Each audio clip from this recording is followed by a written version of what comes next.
मैंने बहुत ही important question आपसे करना है और वो ये है कि जो मदर्स अपने बच्चों को टॉप फीड पे रखती हैं या बॉटल से दूध पिलाती हैं, उन मदर्स को दूध पिलाते हुए क्या एहतियात करनी चाहिए और उसका तरीक़ाकार क्या होना चाहिए, और उन सारी गलतियों की वजह से या उस तरीके को सही तरीके से ना अपनाने की वजह से जो इम्पेक्ट बच्चों पे और उनकी पर्सनालिटी पे आ सकता है, लॉन्ग टर्म इफ़ेक्ट, उसको प्लीज़ एक दफ़ा ज़रूर एड्रेस करें या इस पर रोशनी डालें। बीइंग अ न्यूट्रिशनिस्ट, आपका क्वेश्चन जो है वो बहुत ही इम्पॉर्टेंट, और मैं कहूँगी कि इसके ऊपर मैं पहले भी एक दो दफ़ा बात कर चुकी हूँ, लेकिन जो आपने जिस तरह क्वेश्चन किया है वो सबसे ज़्यादा इम्पॉर्टेंट है। वो ये कि हम रिकमेंड करते हैं कि जो है वो बच्चा जो है फर्स्टली तो मदर फीड पर रहे, उसे टॉप फीड पे ना लेकर आया जाए। लेकिन अगर मतलब बहुत सारी प्रॉब्लम्स हैं, बहुत सारी कंडीशंस हैं, जब बच्चा टॉप फीड पे आ गया है और बच्चा जो है वो मदर फीड पर नहीं है, तो बहुत सारी ख़वातीन जो है ना वो ऐसी मिस्टेक्स करती हैं जो कि बच्चे की ज़िंदगी को अलार्मिंग हो रहा होता है। अब जो बॉटल आप यूज़ कर रहे हैं, पहले तो हमारे यहाँ प्लास्टिक की बॉटल्स बहुत ज़्यादा इन और कॉमन हो चुकी हैं, तो जो प्लास्टिक की बॉटल्स हैं वो कभी भी रिकमेंडेबल नहीं होती।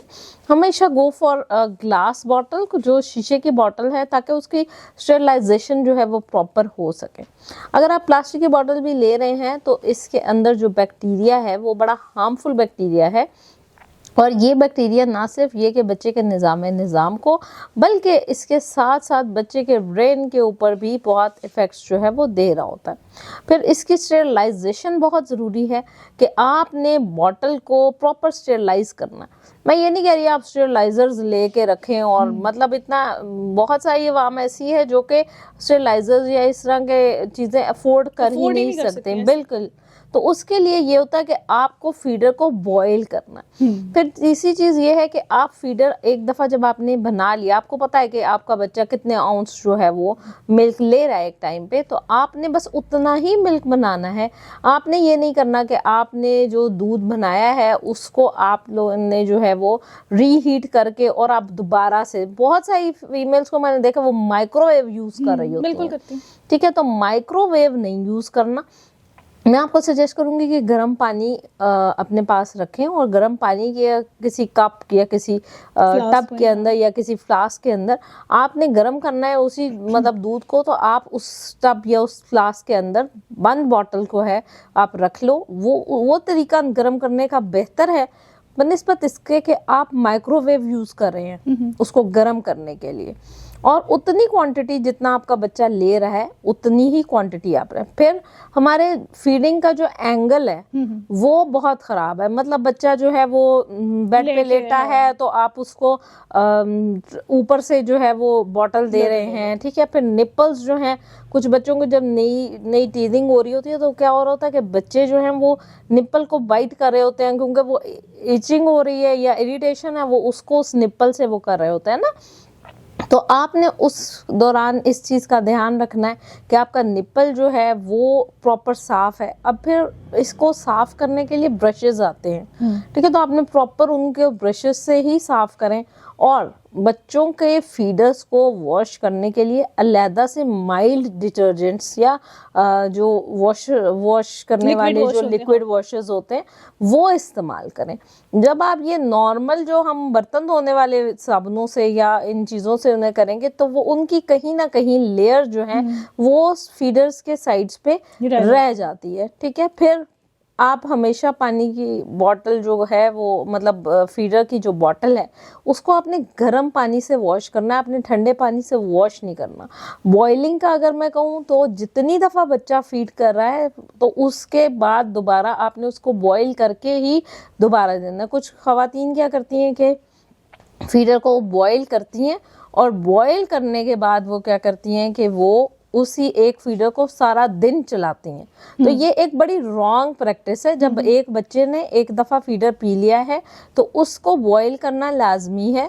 आप उसे नॉर्मल बॉइलिंग वाटर के अंदर आपने फीडर को रखना है, उसको कवर कर देना है, नीचे से लिड बंद कर देना है, ना वो पिघलेगा ना कुछ और होगा। लेकिन कोशिश करें कि आपने फीडर को प्रॉपर बॉयल करना है।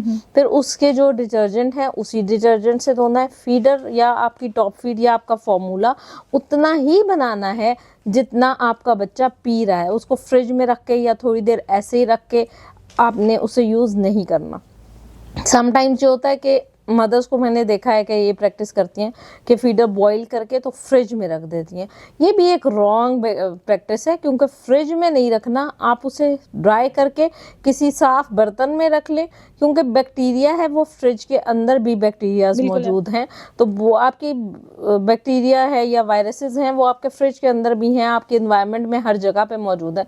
तो आपने इस चीज़ का बहुत ख्याल रखना है कि आपने बच्चे को किसी भी किस्म का बैक्टीरियल इन्फेक्शन जो है वो आपकी बॉटल के थ्रू ना हो, क्योंकि बहुत ज़्यादा कम्युनिकेबल है।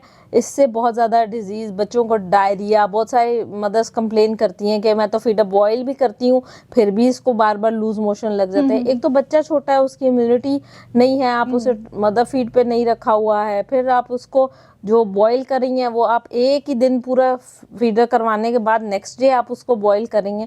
तो ये कुछ चीज़ें हैं जिन्हें आप मद्देनजर रखेंगे तो आपका बच्चा कभी भी बीमार नहीं होगा, उसको कभी भी इन्फेक्शंस नहीं होंगे, और इनको मद्देनजर रखना बहुत ज़रूरी है। जो बातें मैडम अभी आपने एक बात की कि ग्लास की बॉटल्स यूज़ करें, तो इसमें एक बात बताएं कि मुझे ये फील हो रहा है एक चीज़ कि ग्लास की बॉटल को हम बॉईल कैसे करेंगे, तो फट जाएगी, टूट जाएगी? नहीं, जो ग्लास की बॉटल्स होती हैं उनको स्टेरलाइज करने का तरीका होता है 100 डिग्री सी के ऊपर। जब आपका बॉइलिंग, मैंने कहा आपको गर्म पानी के अंदर आपने उसको थोड़ी देर के लिए रख देना है और उसका लिड ऑफ कर देना, उसको आपने बॉईल करते नहीं रहना, तो उससे वो स्टेरलाइज हो जाएगा। आपकी जो नॉर्मल, हमारे जो, जैसे आप खुद स्किन स्पेशलिस्ट हैं, आपको पता है कि हमारे जो स्टेरलाइजेशन का प्रोसेस है वो यही है ना, एक स्पेसिफिक हीट के ऊपर आपने उसको रखना होता है। तो जो वाटर बॉटल है बच्चे की, उसके अंदर जो टॉप फीड की बॉटल है, अगर वो ग्लास की है तो उसका एक टेम्परेचर होता है, और थर्मामीटर्स जो हैं वो आजकल कुकिंग थर्मामीटर्स हर घर में अवेलेबल हैं, तो वो आप उसको टेम्परेचर मेंटेन करके और उसको 1 से 2 मिनट के लिए उसमें रखेंगे। बिल्कुल भी ग्लास ब्रेक नहीं होगा। आपने देखा होगा जो माइक्रोवेव की डिशेस या माइक्रोवेव की चीजें आती हैं उसमें भी लिखा होता है कि हीट रेजिस्टेंस है और ये टूटेगा नहीं। तो जो ओवन की डिशेस हैं उसमें भी तो वो ग्लास स्पेसिफिक होता है, वो उसको आप बॉईल कर सकते हैं, उसको कोई ऐसा प्रॉब्लम नहीं होता। और ऑल्टरनेट रखते हैं ना, एक दिन में अगर उन्होंने एक चीज को किया है, उन्हें स्टेरलाइज कर ली एक बॉटल को, हाँ, तो नेक्स्ट टाइम पे दूसरी बॉटल को बिल्कुल। बात यह है कि मैं यही सजेस्ट करूंगी कि मदर्स जो हैं वो एक फीडिंग बॉटल मत रखें, कम से कम जो है वो आपके पास 2 से 3 फीडिंग बॉटल्स होनी चाहिए, जो कि आर्ली बेसिस पे आप चेंज करते जाएं। पहले बॉईल पे रखें और दूसरी जो है वो उतनी देर में रेडी हो, और फिर जब आपका बच्चा जो फीड कर ले तो उसको फौरन वॉश करके और आप उसको दोबारा से स्टेरलाइज करें। वैसे तो हम जितने भी हेल्थ केयर प्रोवाइडर्स हैं हम यही कहते हैं कि पहले तो आप अपना मदर जो है वो बच्चे को अपना फीड ही करवाए। बिल्कुल, सबसे जो जरूरी चीज है ना वो ये है कि मदर फीड से अच्छी कोई और चीज नहीं है। अपनी हाइजेनिक प्रैक्टिस को भी मैं कहूँगी कि मेंटेन रखें, क्योंकि मैंने बहुत सारी फीडिंग मदर्स को भी देखा है कि कहीं ना कहीं उनकी हाइजेनिक जो लेवल्स हैं वो कॉम्प्रोमाइज़ हो जाते हैं। ऑब्वियसली मदर बहुत मसरूफ़ हो जाती है, लेकिन उसमें भी मैं ये करूँगी कि हमेशा अपने लिए और अपने बच्चे की सेहत के लिए अपनी हाइजेनिक लेवल्स को बहुत ज़्यादा मेंटेन करें। बिल्कुल सही कह रही हैं आप, मेरे साथ एग्री करें? बिल्कुल, मैं आपसे एग्री कर रही हूँ, क्योंकि मदर हाइजेनिक प्रैक्टिसेस करेगी तो ही बच्चे को कोई भी इन्फेक्शन नहीं होगा, उसकी हेल्थ जो है वो इम्प्रूव रहेगी और फिर उसे किसी भी किस्म की बीमारी से आप बचा सकते हैं। बिल्कुल ऐसे ही। Thank you ji.